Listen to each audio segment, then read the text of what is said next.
कुछ heavy weight stocks के साथ, हैवी टिकट साइज वाले स्टॉक्स के साथ। सबसे पहले आप लोगों की स्क्रीन पर आएगा बर्जर पेंट्स।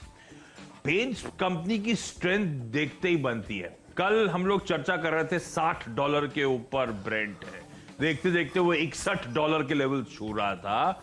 हर जगह चर्चा कच्चे तेल में उबाल की थी, उसके बावजूद आपने देखा होगा जो कंजम्पशन थीम है वो ज्यादा हावी थी। तो बर्जर पेंट्स हो, तो कोई एशियन पेंट्स हो, तो कोई पिडिलाइट हो, जो सब क्रूड डेरिवेटिव्स का इस्तेमाल करते हैं, सब में उसके बावजूद तेजी देखने को मिली। ये दिखा रहा है बाजार की स्ट्रेंथ और इन कंपनीज के साथ कन्विक्शन। अब बर्जर पेंट्स आज भी इसीलिए मेंशन कर रहा हूं क्योंकि ये कंपनीज अब डिलीवर करके दिखा रही हैं। वो वैल्यूएशन जो कंसर्न्स बनते हैं बाजार के, जब फंडामेंटल्स कैचअप करते हैं तो अच्छा लगता है। बहुत स्ट्रॉन्ग परफॉर्मेंस, सारे पैरामीटर्स पे एक तगड़ा beat, margins near record highs इस कंपनी के समय आपको नजर आएंगे। तो रेवेन्यूज 25% बढ़ा, इबिटा 40% उछला, मुनाफा 51% बढ़ा, मार्जिन्स में 210 बेसिस पॉइंट्स का उछाल साल दर साल, और 825 के साल के हाई से थोड़ा सा ऑफ हाई ट्रेड कर रहा है। रूम है, मुझे लगता है बर्जर पेंट जैसे स्टॉक्स को रडार पे रखना है। दूसरी कंपनी है नीलकमल। मैंने कहा हायर टिकट साइज के साथ शुरुआत कर रहा हूं, पर टिकट साइज इंपॉर्टेंट नहीं है, अच्छे परफॉर्मेंस है तो उसे ड्यूली रिवॉर्ड करता है बाजार आमतौर पे। 1700 सवा 1700 का ये स्टॉक आपकी स्क्रीन पर, गजब की कंपनी है। मेरे ख्याल से हम सब इस कंपनी के ब्रांड के बारे में कब से जानते हैं। आज भी वो प्लास्टिक की चेयर लार्जली नीलकमल की नजर आती है, और मुंबई में हर जगह आजकल गड्ढा खुदा हुआ है। चाहे वो मेट्रो बने, चाहे वो फ्लाईओवर बन रहे हो, या फिर पेडेस्ट्रियन वॉकवेज बन रहे हो, हर जगह गड्ढा खुदा है। और कभी गाड़ी चलाते तो नोटिस करिएगा, वो जितने प्लास्टिक के वो बैरिकेडिंग लगती है, लार्जली सारी आज भी नीलकमल की है। इस तरह से पकड़ है इस कंपनी की प्लास्टिक्स में। और अब ये कंपनी जो एलीट फर्नीचर है प्लास्टिक का, उधर मूव कर चुकी है अपनी रिटेल चेन के थ्रू। बढ़िया धंधा बना रखा है। 2000 के ऊपर के 2100 के साल के हाईज हैं इस स्टॉक के। आय 8-10% बढ़ी। ये पिछले साल के दिसंबर से कंपेयर कर रहा हूं, जब कोविड नहीं था, जब पैंडेमिक नहीं था, हेल्दी रन रेट था। उससे बेहतर आय क्लॉक कर डाली ऑलरेडी इस कंपनी ने। और मुनाफा 78% का जंप, 30 करोड़ का मुनाफा बढ़कर 54 करोड़ 54 करोड़ रुपीस के पार जाता हुआ। इस तरह की रन रेट, इस तरह का परफॉर्मेंस क्लॉक हो रहा है तो कन्विक्शन बढ़ता है। 1770 तक के टारगेट्स के लिए यहां पे अप्रोच। बिल्कुल सही कहा आपने। सिर्फ मुंबई नहीं, पूरे देश में जहां पे भी कुछ कंस्ट्रक्शन हो रहा है और बैरिकेड करना है, तो काले रंग का एक बड़ा सा ब्लॉक रख दिया जाता है नीलकमल का। और पूरे देश में अच्छा जिस तरह से कंस्ट्रक्शन वर्क चल रहा है, ज़बरदस्त है। और ये बहुत बड़ा ट्रिगर है इसके लिए। मेरी टीम में आपको 2 पेट्रोकेमिकल कंपनी ऊपर मिलेंगी। एक IG पेट्रोकेमिकल है जिसके रिजल्ट्स आए हैं कल, बहुत बढ़िया रिजल्ट है। मुनाफा तो बहुत ही बढ़ गया, देखिए मतलब 4 करोड़ से 62 करोड़ पहुंच गया, 14 गुना हुआ है। और रेवेन्यूज़ भी 14-15% बढ़े हैं। पेट्रोकेमिकल की जितनी कंपनियां हैं, इसके आगे मनाली पेट्रो भी दिखाते रहे, उसके बारे में बता देंगे। ये सारे कंपनियों के रिजल्ट्स बहुत अच्छे हैं क्योंकि Q2, Q3 लगातार जो है इनके मार्जिन्स बहुत इंप्रूव हुए हैं और एकदम डिमांड में स्पर्ट आया है। कई जगहों पे तो साल दर साल ऊपर चली गई है डिमांड, उसका बहुत बड़ा फायदा इन लोगों को हुआ है। और ये एक नया प्लांट भी गुजरात में लगाने जा रहे हैं। इनके बोर्ड ने अप्रूवल दे दिया है कि IG पेट्रोकेमिकल एक नया प्लांट लगाएगा। तो दोनों ही कंपनियां, मनाली पेट्रो भी आप रिजल्ट सुन लीजिए आप, 100% इनकी रेवेन्यूज बढ़े हैं, 170 से बढ़ के 356 करोड़ हो गए हैं। और मुनाफा इनका जो है 11 गुना बढ़ा है, 7 करोड़ से बढ़ के 85 करोड़ 86 करोड़ हो गया है। तो इस तरीके के out performance in petrochemical companies ने दिया। पेट्रोकेमिकल के कल देखिए बालाजी में इसका जबरदस्त तेजी 14% चल के आया था।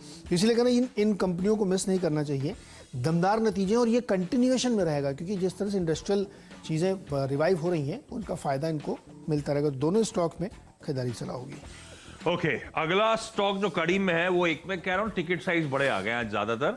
महानगर गैस लिमिटेड MGL, तो 1100 1150 रुपए का स्टॉक, साल की आई 1250 रुपए के आसपास के। और क्या नंबर्स ये कंपनीज, इंडिया की तमाम कंपनीज डिलीवर कर रही है। देखिए MGL का नंबर्स अहेड ऑफ एस्टिमेट्स थे, इनफैक्ट मच अहेड। और मार्जिन एक्सपेंशन, जो भी स्ट्रीट की जितनी रिपोर्ट्स थी जो एक्सपेक्ट कर रही थी, उन सबसे बेहतर एक्सपेंशन इस कंपनी ने डिलीवर करके दिखाया है।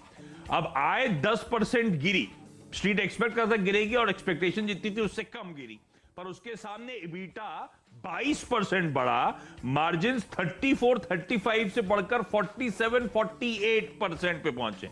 यानी कि एक 1200-1300 बेसिस पॉइंट्स का इंप्रूवमेंट है। और स्ट्रीट की जो भी अनुमान थे, हमारा जैसे खुद का अनुमान था 42% के आसपास, हमारे अनुमान को भी 500 बेसिस पॉइंट से बीट करा है और मुनाफा इसीलिए 17% बढ़ा। बहुत स्ट्रॉन्ग नंबर्स। और ये कंपनी तो एवरग्रीन है, सब जानते हैं किस तरह से जैसे इंश्योरेंस के लिए लोग बहुत बुलिश हैं, वैसे ये सिटी गैस डिस्ट्रीब्यूशन पे बहुत फोकस है सबका। एमजीएल जैसी कंपनी मौका मिले तो एंट्री पाने की कोशिश करती रहनी चाहिए। न्यूलैंड लेबोरेटरीज एक और हाई टिकट साइज वाला स्टॉक, 1950 का भाव है इसका। मुझे याद है कुछ दिन पहले इसकी क्वार्टरली नंबर्स आए थे, जब 1400 1450 पे ट्रेड कर रहे थे, तब मैंने कहा था नंबर्स देख के ये स्टॉक ने अपनी ट्रेजेक्टरी बदल दी है। गजब का परफॉर्मेंस था। और कल आपको याद होगा स्क्रीन पे एक आउट परफॉर्मर जो था वो न्यूलैंड लैब्स था। मेरे ख्याल से कल के ट्रेड में ऑलमोस्ट 15% का उछाल था। और न्यूलैंड लैब्स में अब मार्की इन्वेस्टर्स चेक इन कर रहे हैं, होड़ लगी हुई है। कल क्या हुआ, employees retirement system Texas US का जो है उसने 86,000 शेयर्स इस कंपनी के खरीदे, इसलिए इस तरह का उछाल था। लेकिन न्यूलैंड लैब मौका ढूंढिएगा, अच्छे भाव मिले तो इसे एक्यूमुलेट करिएगा। बहुत हद तक तस्वीर इस कंपनी की लगातार बदल रही है, इसीलिए मेंशन कर रहा हूं बार बार। पांचवा स्टॉक भी क्विकली बता देता हूं, Indian metals and ferro alloys.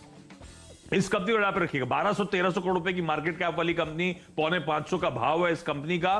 और क्या नंबर्स आए हैं, फेरोक्रोम प्राइसेस जो बढ़े हैं उसका पूरा इंपैक्ट आपको इसके रिजल्ट्स में नजर आएगा। रेवेन्यू साल दर साल 7% का जंप, कारोबारी मुनाफा 88% बढ़ा, मुनाफा 4-5 करोड़ से बढ़कर 32 करोड़ रुपए, परसेंट में बता दूं तो 650% का जंप है। फाइनेंस कॉस्ट घटी, मार्जिन 9 से बढ़कर 16% हो गए। इस तरह से ट्रेजेक्टरी बढ़ रही है और बढ़िया रियलाइजेशंस का इंपैक्ट था जो कारोबारी मुनाफा और उसके नीचे आपको ट्रिकल डाउन होता हुआ नजर आया। खरीद के चलिए 490-495 के लेवल्स। बिल्कुल। एक्सो नोबेल पे देखिए, ये भी एक पेंट कंपनी है और ड्यूलेक्स ये वही बहुत ही जबरदस्त। और पेंट, ये डेकोरेटिव पेंट्स में बहुत बड़ी इनकी प्रेजेंस है। कंपनी का जो रेवेन्यूज है उसमें 7% की ग्रोथ देखने को मिली है, 850 करोड़ आया है। और एबिट लेवल पे हाईएस्ट एवर है, 18% की ग्रोथ है, 114 करोड़ आया है। और मुनाफा 87 करोड़, 14% की ग्रोथ के साथ। कंपनी की कमेंट्री भी बहुत इंटरेस्टिंग है। पैंडेमिक के दौरान जितना डिप्रेशन था उससे डबल रिकवरी इस समय होती हुई देखने को मिली। मुझे तो ये समझ नहीं आता कि बहुत ज्यादा पेंटिंग हो किधर रही है। और पता ड्यूलेक्स की हाईलाइट ये है कि बाकी सब कंपनीज का रूरल प्रेजेंस तगड़ा है, इसका इंडस्ट्रियल और अर्बन प्रेजेंस ज्यादा है। अब इसकी बारी आएगी, बाकी सब ने रूरल ट्रैक्शन बहुत फायदा उठाया, ड्यूलेक्स ये एक्सो नोबेल इससे थोड़ा सा ठंडा काम काज कर रहा है। एग्जैक्टली। तो मुझे लगता है कि ये जो नतीजे हैं और उनकी जो कमेंट्री अगर आप ध्यान से पढ़ेंगे तो वो इंडिकेट करती है कि आने वाले समय में और इसमें अच्छी तेजी बनेगी। तो यहाँ पे ध्यान दिया जा सकता है 2325 का टारगेट। एंड्योरेंस टेक्नोलॉजी जो ऑटो एंसिलरी है, और इसमें देखिए क्या बढ़िया नतीजा इन्होंने दिए। 23% की ग्रोथ इन्होंने रेवेन्यूज में दिखाई है। मुनाफा 53% बढ़ के 190 करोड़ हो गया है। ऑटो की जो रिवाइवल है, हम लोग शायद एंड्योरेंस जैसे पे हम लोगों को कभी ध्यान नहीं जाता था, हाई टिकट साइज वाले थे, छोटी एंसिलरीज पे फोकस ज़्यादा किया था, लेकिन इसने जो है कमाल किया है थर्ड क्वार्टर में। मुझे लगता है इस पर भी ध्यान रखना चाहिए। और अंत में अब वो स्टील वाले में आ जाते हैं। मुकंद के नतीजे आप देखिए क्या बेहतरीन नतीजे हैं। कंपनी नुकसान में थी 66 करोड़ के और उसने 64 करोड़ का प्रॉफिट दिखाया है। पूरा घाटा रिकवर किया। लैंड बेची थी उसका तो इंपैक्ट नहीं है, उसका थोड़ा इंपैक्ट है, लेकिन इन्होंने पूरा रिकवर किया। अच्छा, प्रॉफिट हटाइए, अब आप रेवेन्यू देखिए 36% की ग्रोथ है। तो जो नतीजे स्टील कंपनी भी, आगे भी आपको और 2-3 बताऊंगा मैं, आप देखिए कमाल के नतीजे हैं मेटल्स में।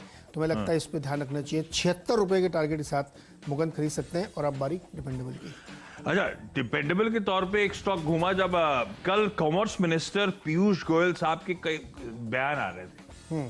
उसमें एक लाइन जैसी मैंने पढ़ी कि सरकार इस समय पीएलआई स्कीम की तैयारी कर रही है फूड प्रोसेसिंग इंडस्ट्री के लिए। तो अब प्रोडक्शन लिंक्ड इंसेंटिव स्कीम जिसने बड़ा हल्ला मचाया कॉन्ट्रैक्ट मैन्युफैक्चरिंग के स्पेस में, फार्मास्यूटिकल स्पेस में, अब फूड प्रोसेसिंग में पीएलआई स्कीम पे सरकार वर्क कर रही है और जल्द वो अनाउंसमेंट देखने को मिलेगा। तो फूड में कॉन्ट्रैक्ट मैन्युफैक्चरिंग के चलते एक ही कंपनी हमेशा मेरे जहन में आती है जिसकी बहुत आमतौर पर चर्चा नहीं होती, लेकिन गजब की कंपनी है। ये कंपनी है हिंदुस्तान फूड्स। 1790 के, ये भी हाई टिकट, सारे हाई टिकट हैं आज, 1790 के साल के हाईस। ये कंपनी आसान शब्दों में बताऊं तो फूड इंडस्ट्री की डिक्सन टेक्नोलॉजीज है। करेक्ट। मैं फैक्ट बता रहा हूं, मैं क्यों ऐसा कह रहा हूं बताता हूं। सबसे डाइवर्सिफाइड कॉन्ट्रैक्ट मैन्युफैक्चरिंग कंपनी इसकी प्रोडक्ट रेंज में personal care, home care, food and beverages और लेदर, ये सब कंपनी इसमें कॉन्ट्रैक्ट मैन्युफैक्चरिंग करती है। और खाने पीने में जितने इंटरनेशनल सर्टिफिकेशन हैं सब इस कंपनी के पास है। ये कंपनी भारत की टॉप एफएमसीजी ब्रांड्स के लिए प्रोडक्ट्स बनाती है, नाम सुनिएगा, और ये सब हिंदुस्तान फूड्स बना के देती है। Red Label, Taj Mahal, Bru, Knorr, Farex, वो बच्चों का जो खाने वाला फेरिक्स, पेपर बोट के तमाम प्रोडक्ट्स। इसके अलावा Clinic Plus, Sunsilk, Santoor, Rin, Surf Excel, Wheel, Comfort, Dettol, ये सब की कॉन्ट्रैक्ट मैन्युफैक्चरिंग इनके पास।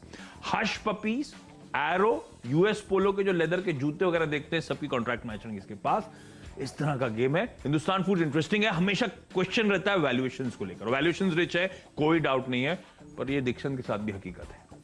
पर क्योंकि contract manufacturing is the name of the game, मुझे लगता है इस तरह की कंपनी से नॉट नेसेसरली आप 1500 पे खरीदो, आपको कहीं भी नीचे दिखे, मुझे लगता है इस तरह के स्टॉक्स पढ़िएगा, फिर एक्यूमुलेट करिएगा स्टॉक। जिनका इतना सिक्योर्ड बिजनेस है और जितना इनका ऑर्डर बुक है और एकदम पक्का पता कि अगले 20 साल की विजिबिलिटी है, तो उसका वैल्यूएशन हाई होगा ही।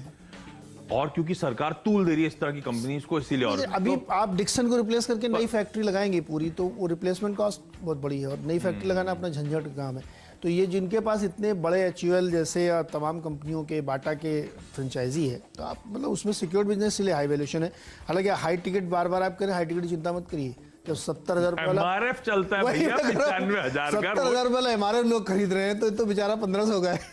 अब तो एमआरएफ किसी वक्त 1 लाख पार करने वाला है, हो सकता है आज के ट्रेडिंग सेशन में हो जाए। पेज इंडस्ट्रीज, श्री सीमेंट, ये कम है। जब 30,000 रुपए के शेयर लोग खरीद सकते हैं, तो 1500 तो बहुत ही रीजनेबल है। टाटा स्टील की बात करता हूँ, नतीजे बहुत अच्छे दिख रहे हैं। अब दिक्कत कुछ लोग कहेंगे 100 रुपए चल चुका है पिछले कुछ दिनों में, 600 से 700 9% चला रिजल्ट से पहले। तो अब ये चलेगा अच्छा, क्योंकि जिन लोगों को जानकारी है, जो लोग पढ़ते लिखते रहते हैं, 1000 बार हम लोग बोल चुके हैं इस मेटल का पूरा साइकिल चेंज हुआ है, तो उसका फायदा इसको मिला है और उसी को जस्टिफाई करते हैं इसके रिजल्ट्स। कितने बेहतरीन रिजल्ट्स हैं। कंपनी ने 4000 करोड़ का प्रॉफिट दिखाया नुकसान के सामने। आप साल दर साल देखिए, रेवेन्यू में 11.5% की उछाल है, एबिटा में भी ज़बरदस्त 3 गुने की उछाल है यहाँ पे, और मार्जिन 10 से बढ़ के 24% हो गए हैं। और ये सिलसिला अभी रुकने वाला नहीं है। तो आप, मुझे लगता है कि अगर दिग्गज के साथ जाना चाहते हैं तो none other than Tata steel खरीदारी करके चले। 715 का ट्रेडिंग टारगेट आज दे रहा हूँ, लेकिन इसको होल्ड भी कर सकते हैं आप, क्योंकि बहुत बढ़िया